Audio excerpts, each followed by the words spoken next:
You have not come here by accident. Something in you has brought you to this very moment, to these very words. Perhaps you call it curiosity, perhaps need, perhaps desperation. I call it hunger, the hunger of the soul to remember its own power. So I ask you, wherever you are, to be still for a moment. If you are seated, rest your hands gently in your lap. If you are lying down, allow the body to sink a little deeper into the bed or the chair. Let the shoulders drop. Let the jaw soften. Let the breath slow. For what I am about to share with you is not a pastime. It is not a pleasant theory. It is a door. On one side of this door stands the life you have known, the struggle for money, the anxiety when a bill arrives, the quiet fear that there is never quite enough.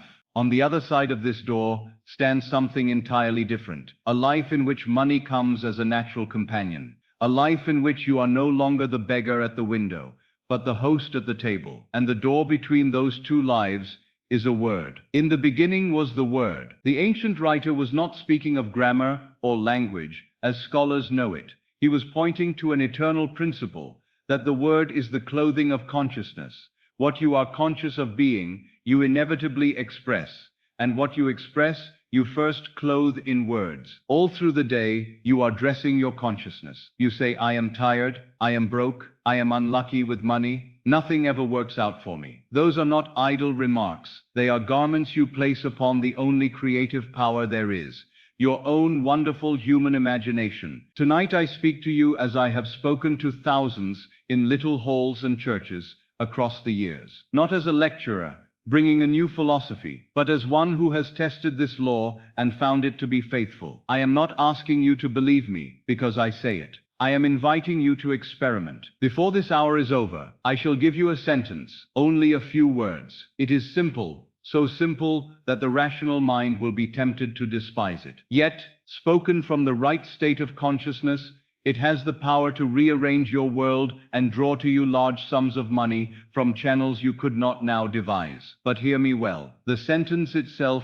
is not the magic. The magic, if you wish to use that word, lies in the consciousness that speaks it. A parrot may repeat the holiest words of Scripture, yet remain a bird in a cage. So a man may mutter phrases all day long, and still go to bed afraid of his tomorrow. The word without consciousness is a body without life. It moves not, it creates nothing. So before I place this sentence upon your lips, we must first prepare the heart that will speak it. You would not pour fine wine into a cracked and filthy vessel. Neither should you pour this living word into a mind filled with fear and self-condemnation. Therefore, I ask you now to pause inwardly. Forget for a little while the balance in the bank, the debts, the demands of tomorrow. Forget even the name by which the world calls you. For the next hour, I want you to think of yourself only as consciousness, pure awareness, able to assume any state. You have worn many garments, poor,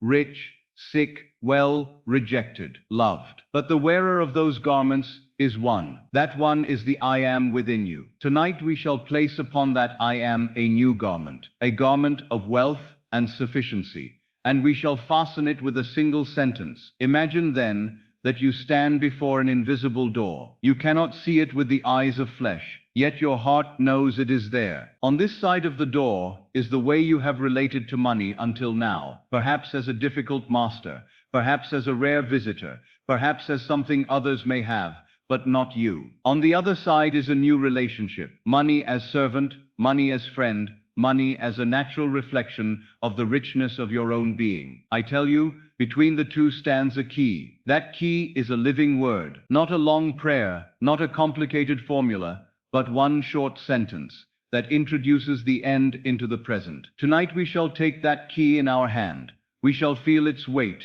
We shall place it in the lock, and together we shall turn it. But before we do, say quietly within yourself, I am willing to be changed. For if you would hold on to your old opinion of yourself, your old story about money and luck and family and circumstance, then nothing I say will touch you. You cannot pass through a door while clinging to the furniture of the room you are leaving. So, my friend, lay it down for a little while. Lay down the story of I never have enough. Lay down the story of people like me must struggle. Lay down the story of I am at the mercy of the world. We are going to write another story upon the inner man. In a few moments, I shall speak to you of the power of the living word, and later I shall reveal the sentence itself. But understand this from the very beginning. The phrase you will hear is not a request. It is not a plea. It is a decree. It is a key turning in the lock of this invisible door. And when you speak it from the depth of your being, the door must open. So let us walk together to that threshold. Let us quiet the mind, soften the heart, and prepare ourselves. For tonight you are not merely going to hear a sentence. You are going to wear it, and as you wear it, it will clothe your world in wealth. In the beginning was the Word. I did not write those words, yet I have lived them. I have tested them. I have proved them to be the foundation upon which all creation rests. When the ancient teacher spoke of the Word, he did not refer to the letters on a page, nor the sounds that pass through the lips. He spoke of a state of consciousness, a vibration, a knowing, a conviction so deep that reality must bend itself to match it. A word is not the sound it makes. A word is the state from which it is spoken. If a man says, I am wealthy, but feels himself poor, frightened, and unworthy, his lips are lying, and the world will ignore his voice. But if a man whispers, I am wealthy, and in the very core of his being, he feels himself to be the one who already has, then that whisper becomes a decree,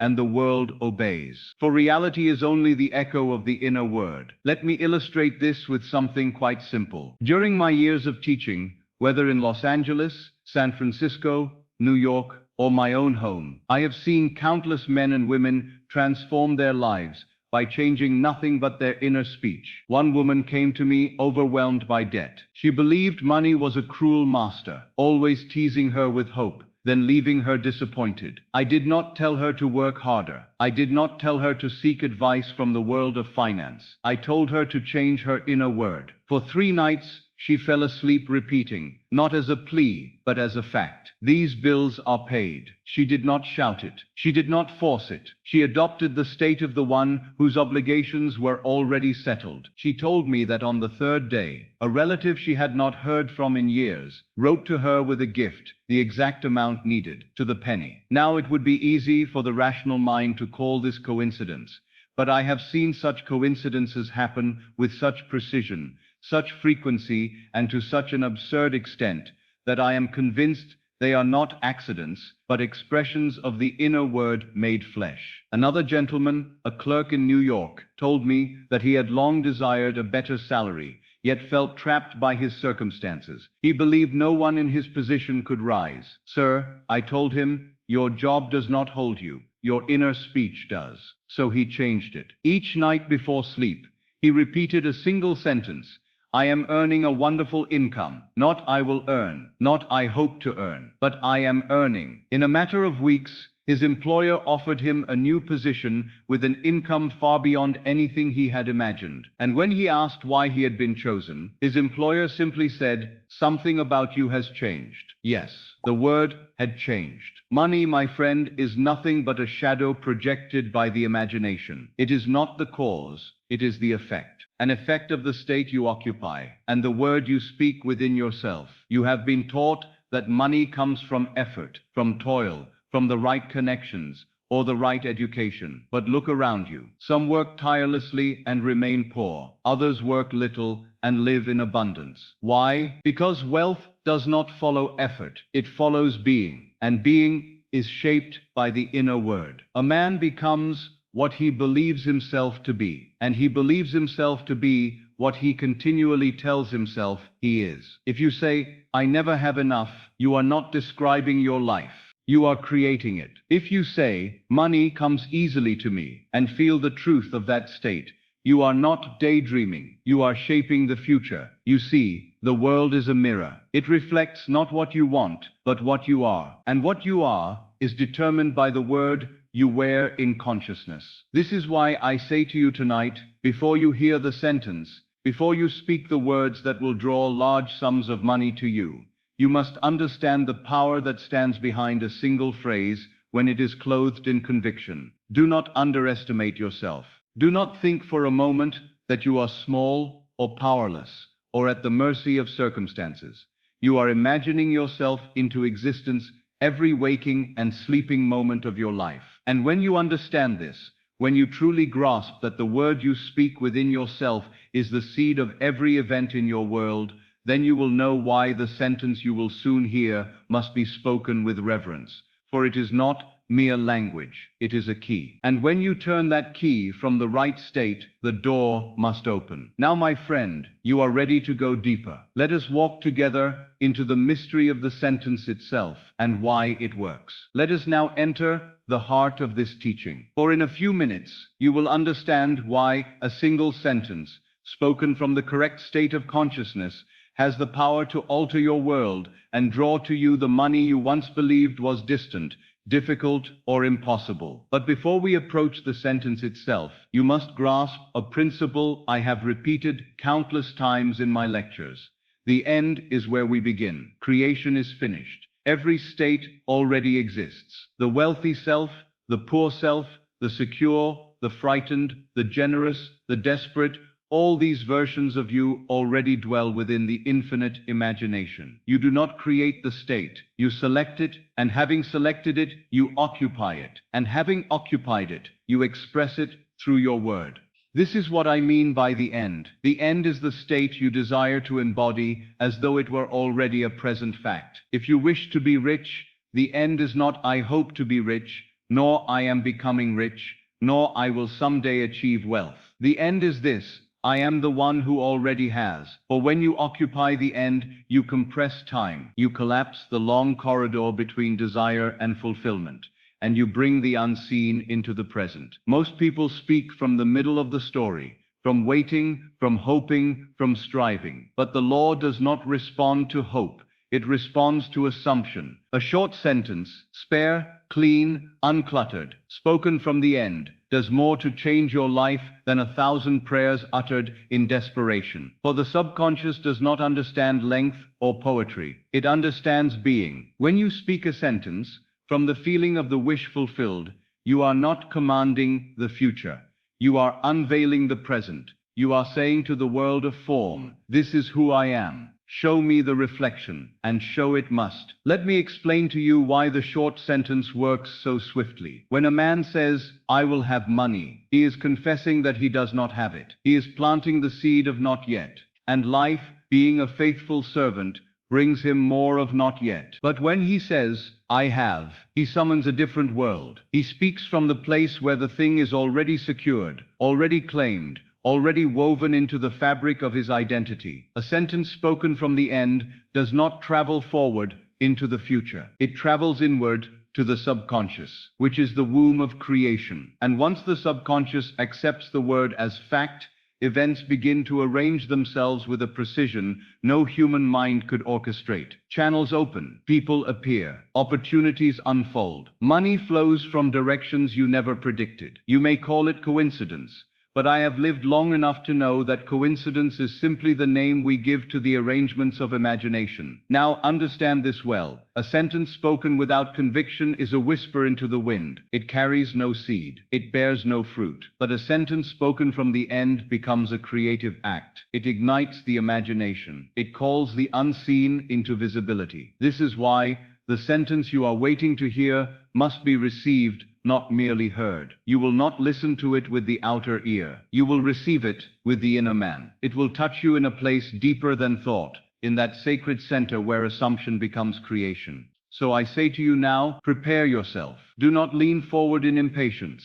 Do not tighten your mind in anticipation. Relax into the mystery. For the sentence is not a trick to be memorized, but a mantle to be worn. I shall not reveal it yet. The mind must first be softened. The heart must be readied. Like a seed, the sentence can only take root in soil that has been turned, warmed, and opened. So breathe. Let go of expectation. Let go of analysis. Let go of the need to make it work. Tonight you are not going to force anything. You are going to receive. And when the moment comes, when your consciousness is ripe, I shall place the sentence in your hands, and you will know that it is yours. Not borrowed, not repeated, but received. And when you speak it from the end, your world will shift. But before we come to that sacred moment, we must understand the fuel that carries the word into creation. We must understand why the feeling behind the sentence is the secret that completes the act. Now we come to the power that animates the word, the element without which no sentence,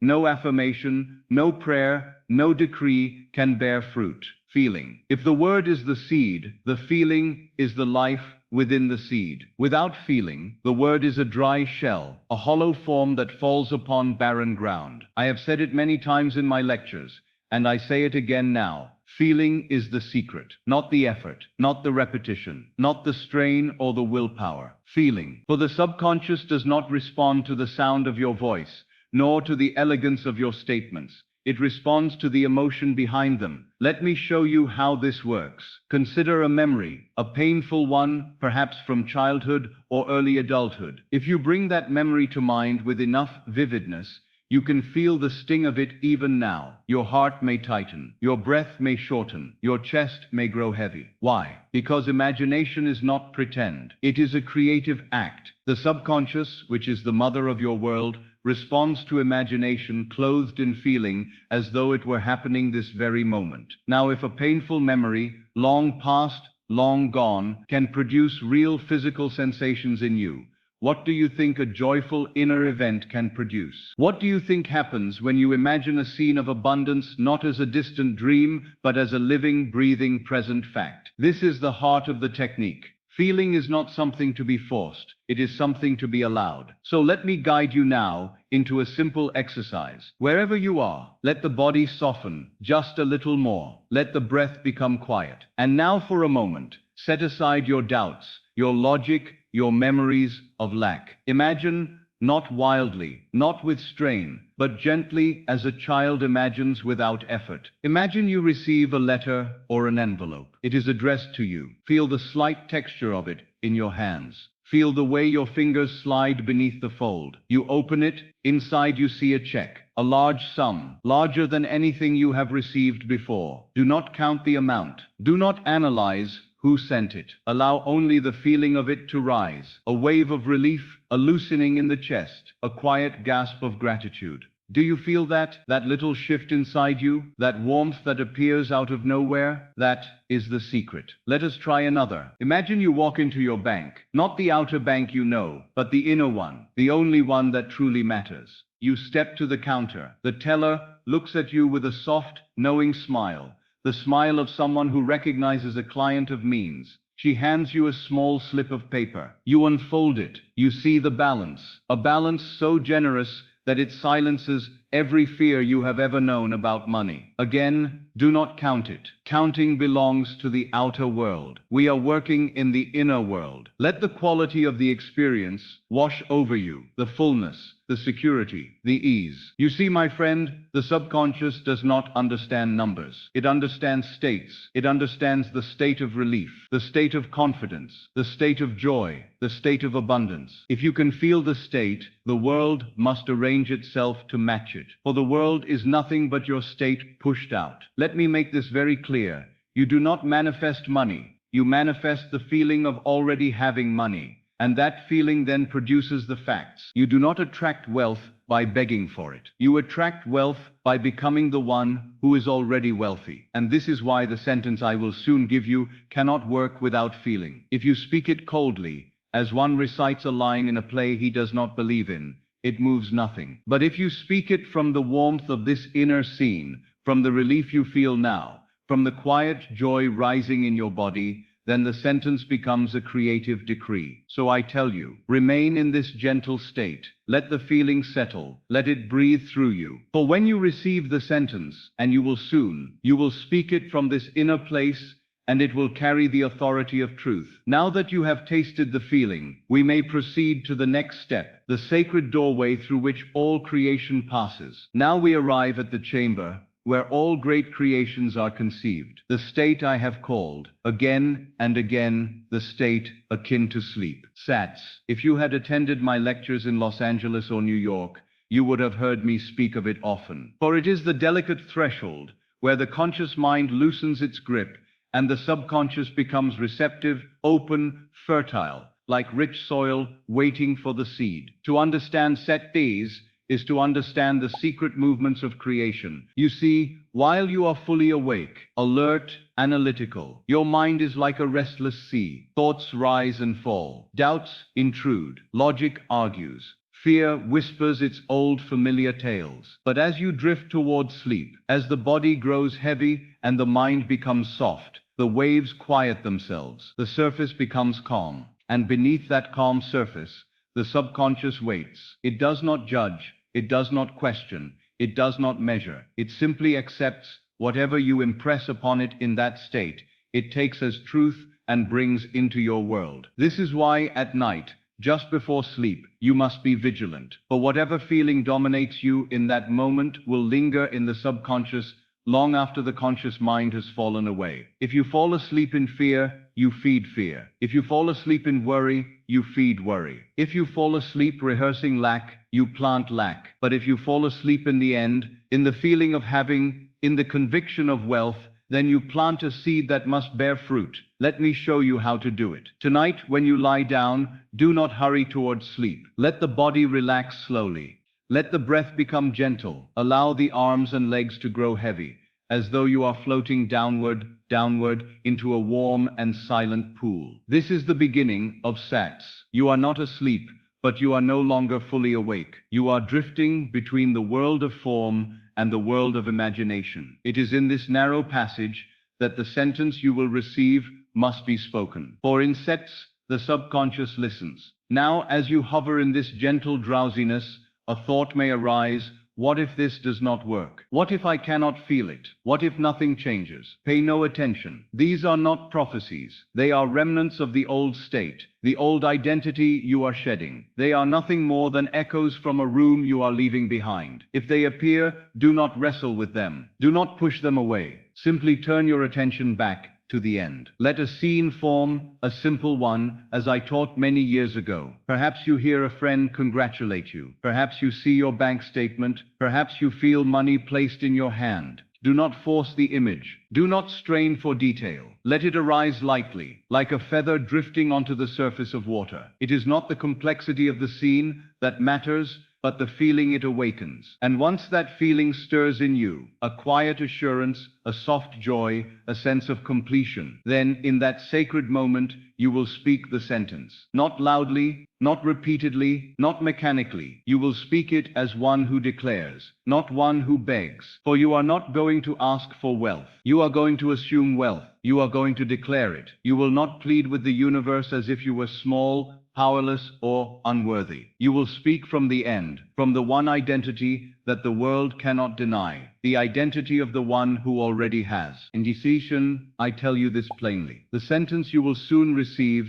is not a petition. It is not a hope. It is not a desire. It is a statement of completion, a turning of the key in the lock. And when you speak it, in the gentle quiet of sets, the subconscious will bow to it and set in motion the unseen chain of events that rearranges the world. So tonight, my friend, when you slip into that state between waking and sleep, remember only this: you are not going to ask, you are going to declare. And the declaration, spoken from the end, shall not return void. Now let us proceed deeper into the strange and beautiful law that explains why your feeling must echo as fact in the physical world. There is a law, little spoken of in the world of men, yet it governs every movement of imagination and every unfolding of your life. I have called it the law of reversibility. It is simple, and yet its implications are profound. If a physical event can produce a certain emotion within you,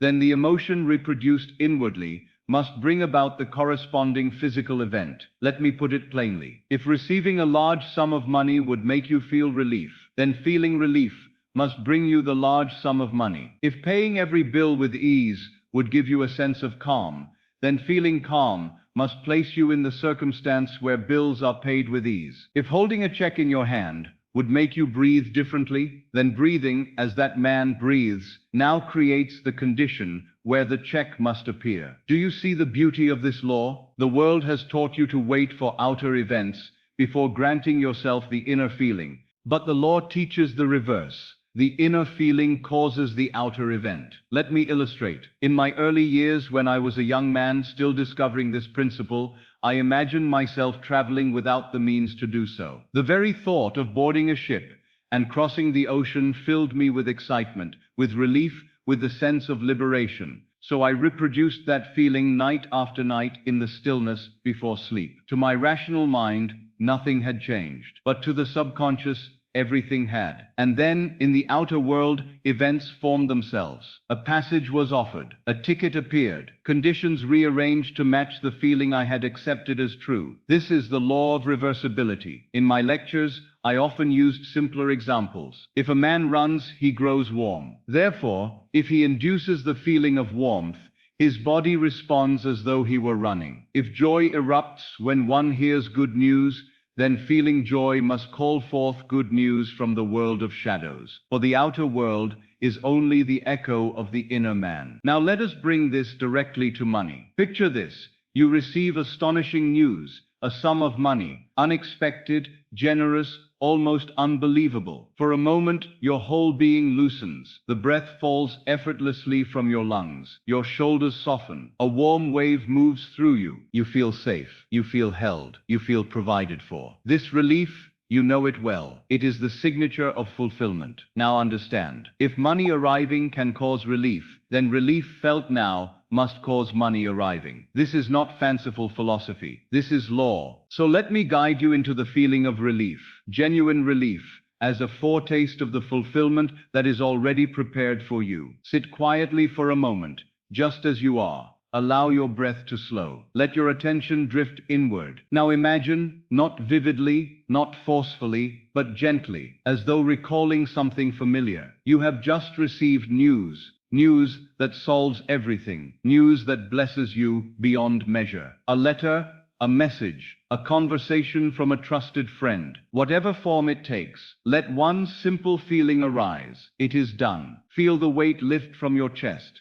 Feel the muscles of your body soften. Feel the deep, quiet exhale that comes only when something is finally settled. There, that subtle warmth, that release, that ease, that is the feeling of fulfillment. That is the emotion that would follow the physical manifestation. And according to the law of reversibility, if the physical event produces that feeling, then that feeling reproduced faithfully must bring about the physical event. This law has no exceptions. When you feel relief, not as a longing, not as a hope, but as a present reality, you have touched the state that money must express. Remain in this truth. You do not force money to appear. You allow the feeling that would naturally arise if it had already appeared. And when you allow that feeling, you have already received. This deepens your faith in the sentence that soon will be spoken. For you will recognize that the power lies not in the words alone, but in the feeling that animates them. And now, having understood this sacred law,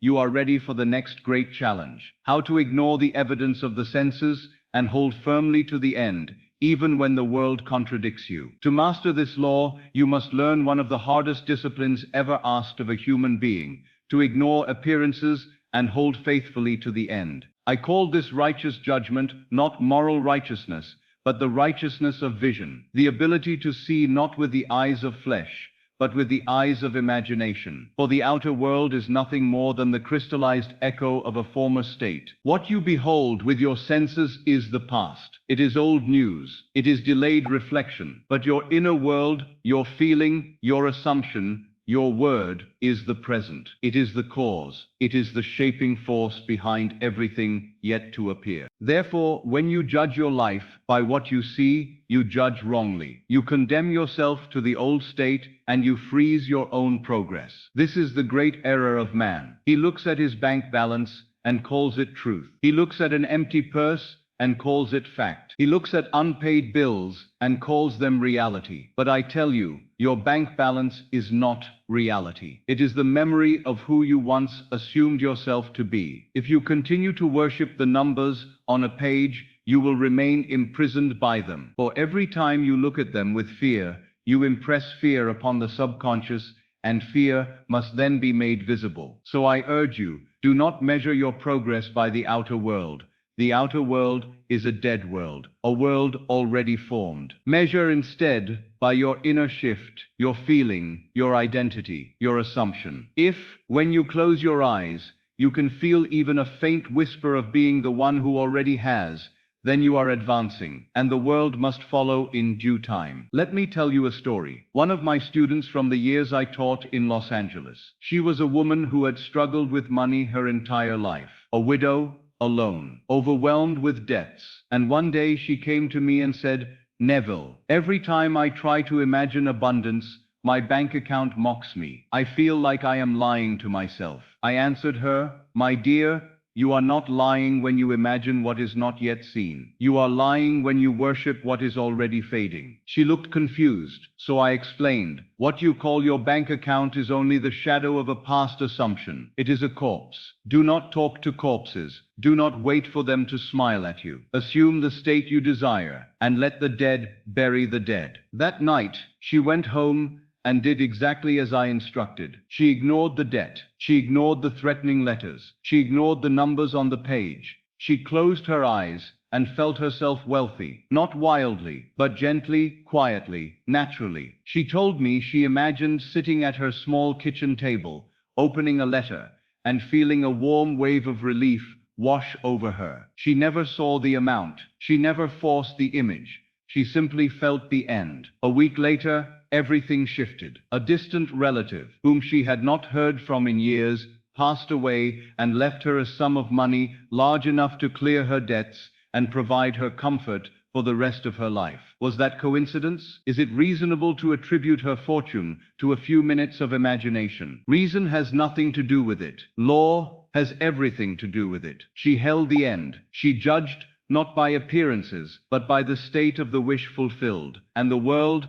obedient to imagination, rearranged itself to reflect her new state. This is the meaning of righteous judgment: to see not what your eyes show you, but what your inner conviction declares. To stand firm even when the senses scream the opposite.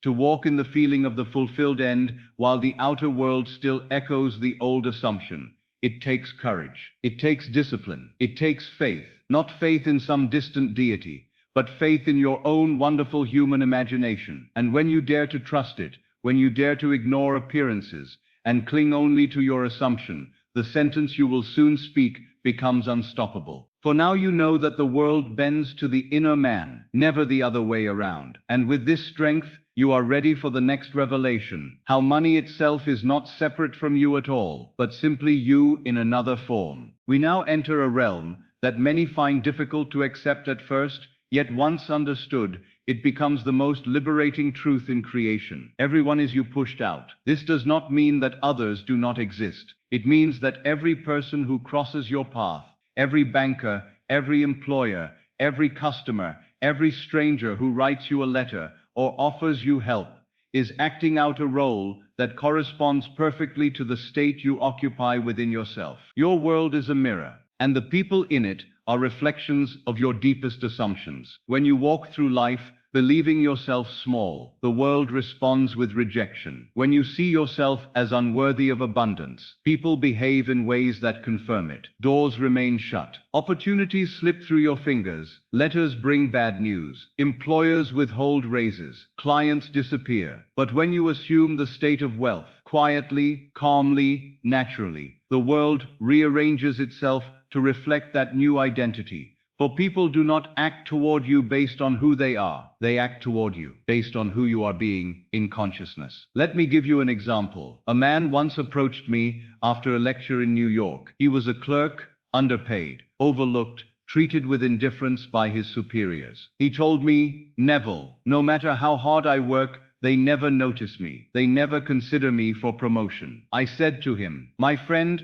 your employer cannot see you as anything other than the man you see yourself to be." I instructed him to do something very simple. Each night, before sleep. He was to imagine a co-worker shaking his hand and saying, "Congratulations." This promotion was long overdue. Not the conversation with his employer, not the moment of receiving a raise, only the congratulation, a small, intimate scene that implied everything was already accomplished. He did this faithfully for 1 week, and then something remarkable occurred. His employer, who had not spoken more than a few words to him in years, called him into the office and said, "We have been reviewing the structure of the department, and it is clear we have overlooked you. I believe it is time to correct that." The raise was given, the promotion granted, and the man told me, with shining eyes, "It happened exactly as I imagined. The handshake, the tone of voice, even the smile. Everyone is you pushed out.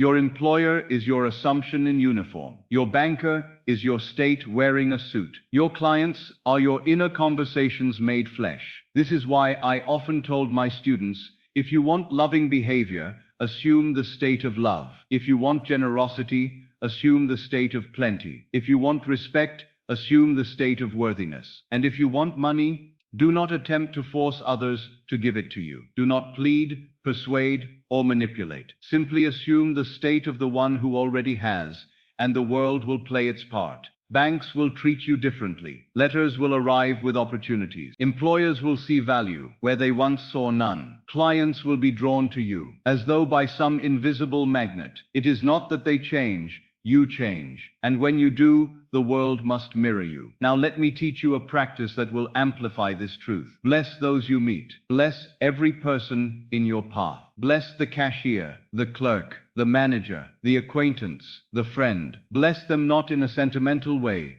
but in the profound understanding that to bless another is to bless yourself, for the other is yourself, pushed out into visibility. Say inwardly, "I see you as prosperous. I see you as blessed. I see you as whole." This gentle act shifts your inner state into abundance, and the world responds with the same generosity you extend. For you cannot give without receiving, and you cannot bless without being blessed. This is why when you step into the wealthy state, you will find that money begins to approach you from unexpected directions. A conversation overheard, a letter delivered at the perfect moment, an employer who recalls your name, a client who appears without explanation. These are not coincidences. These are reflections. Every person you meet is acting out the theater of your inner assumption. And when you deepen that assumption, when you become unwavering in the feeling of having, then the sentence you will soon speak will operate with extraordinary power. For you will not be trying to change the world. You will be changing yourself, and the world will have no choice but to echo your new identity. Now let us proceed to a sacred practice that heals the past and removes the obstacles that stand between you and the wealth already prepared for you. There is a sacred power I taught often, and yet even many of my devoted students never dared to use it to its fullest potential. It is the power of revision. Revision is the art of rewriting the past, so that the present may be freed from it. For your past, as you remember it,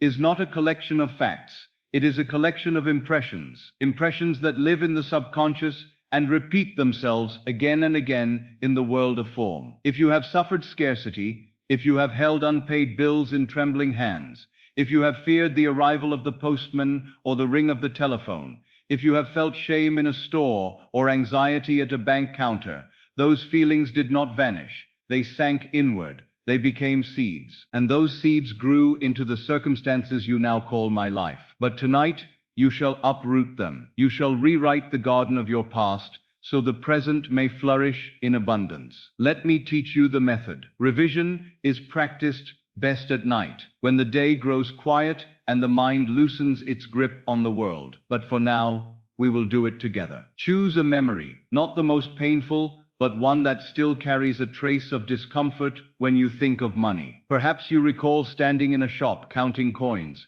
hoping they would be enough. Perhaps you remember opening your mailbox and feeling dread as you unfolded a bill. Perhaps you heard someone say, "We can't afford that," and you felt small. Whatever the scene is, let it rise gently. Do not resist it. Do not judge it. Let it appear. Now we begin the exercise I taught so many years ago. Step 1. Evoke the scene. See it, hear it, feel the atmosphere of it, not to suffer it again, but to take hold of it so that you may transform it. Let the old memory stand before you, like clay in the hands of a sculptor. Step 2. Will change the ending. This is the heart of revision. Do not replay the scene as it happened. Rewrite it as it should have happened. If you were short of money, imagine discovering that you had more than enough. If you opened a bill in fear, imagine opening it and finding a credit, a refund, a blessing. If someone told you, "We cannot afford it," imagine hearing instead, "Of course we can. There is plenty." Let the scene shift gently, softly, without strain. You are not violating the laws of time. You are applying them, for the past exists only in your consciousness, and consciousness is forever obedient to imagination. Step 3. Feel the new emotion. Once the scene is revised, do not analyze it. Do not question it. Feel it. Feel the relief that would have been yours if the scene had unfolded in this new and beautiful way. Feel the gratitude. Feel the ease. Feel the warmth in your chest. The breath that deepens. The soft release that comes with everything is all right. That feeling is the sign that revision is complete. Now listen carefully. When you revise a scene, you are not merely changing a memory. You are changing the present, for the present is built upon the past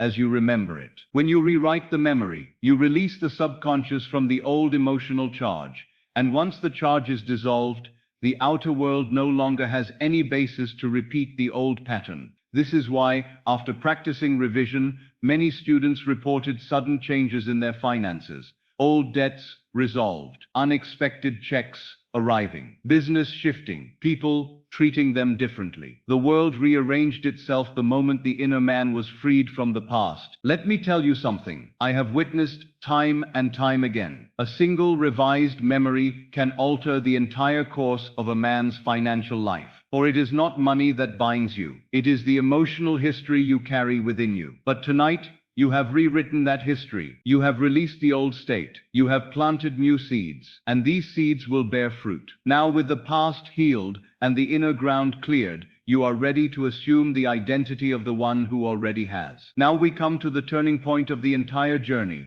the moment where the sentence ceases to be a technique and becomes your identity. For no statement, no ritual, no imagining can transform your world unless it transforms you. The law is mercifully simple. You do not attract what you want. You attract what you are. And so the true purpose of the sentence is not to summon money, but to summon the self that already possesses it. Let me speak plainly. There is a way that a man walks when he knows he is provided for. There is a way he answers questions. There is a tone in his voice, a calmness in his breath, a softness behind his eyes. You have seen men like this. They are not arrogant. They are not boastful. They do not shout their wealth from rooftops, nor adorn themselves in unnecessary display. They simply are. They move through the world with an ease that cannot be faked, an inner quiet, a steadiness, a deep, unshakable peace. This is not the behavior of a man trying to become wealthy. This is the behavior of the man who already is. And that, my friend,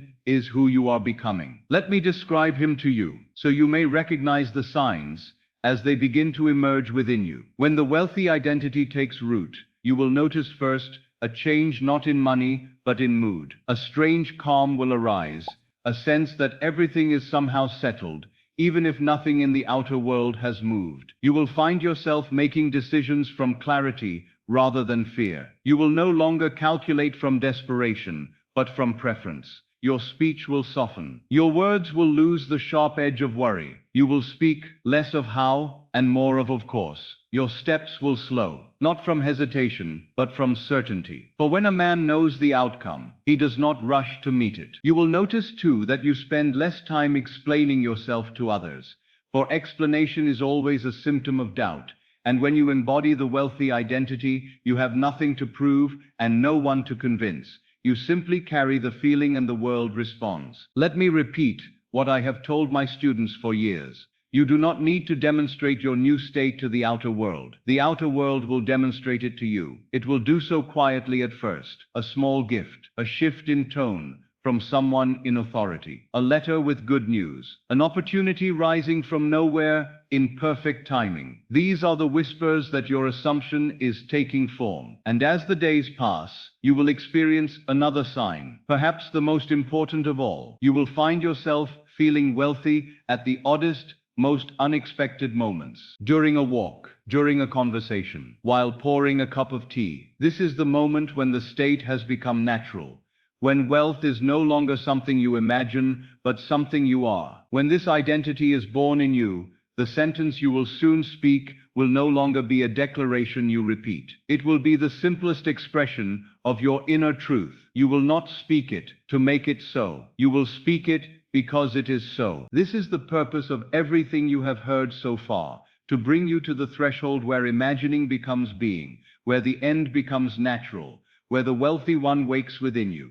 And when that happens, money must take form around you, not as a miracle, but as a reflection. You see now that the law is not cruel, nor mysterious, nor reserved for the fortunate few. It is mechanical, dependable, precise. Occupy the wealthy identity, and life will return it to you. Now, my friend, we approach the final preparation, the 3-minute ritual that will seal this identity into your subconscious tonight. And now, my friend, as we come to the close of this journey, I must speak to you of something deeper than money, deeper than circumstances, deeper even than the law itself. For the law is only the beginning. The law brings you things: wealth, opportunity, security, abundance. It rearranges the world in perfect obedience to your assumption. It yields to your every inner command. But beyond the law lies something far more glorious: the promise. In my early years of teaching, I spoke often of imagination. But later in life, I declared boldly what had been revealed to me,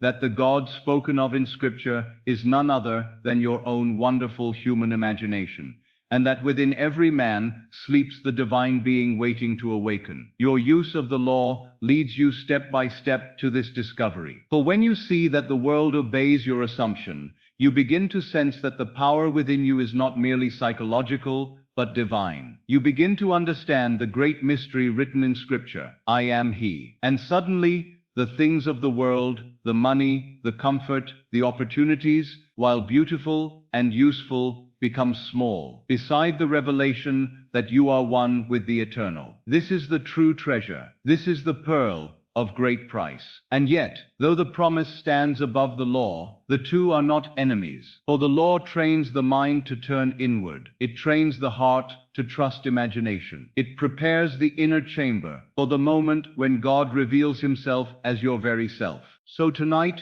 as you speak the sentence, do not think only of money. Think of awakening. Think of reclaiming the birthright you had forgotten. Think of returning to the source within you that has always been the author of your world. Let us speak the sentence now, not as a technique, not as a petition, not as a hope, but as a quiet, irresistible declaration of your new identity. I have it now. Say it slowly. Let the words fall into you like warm oil. I have it now. Feel the truth of it, deep in the silence behind your thoughts. I have it now. This is not a statement about money. It is a statement about being. For when you say, I have it now, you are truly saying, I am. And that name, that holy, eternal name, is the doorway through which the promise comes. So go now into your night. Lie down gently. Slip into the state akin to sleep. Clothe yourself in the end as though it were already accomplished. Speak the sentence with the ease of one who has nothing left to seek. And may this night, this very night, be counted unto you for righteousness.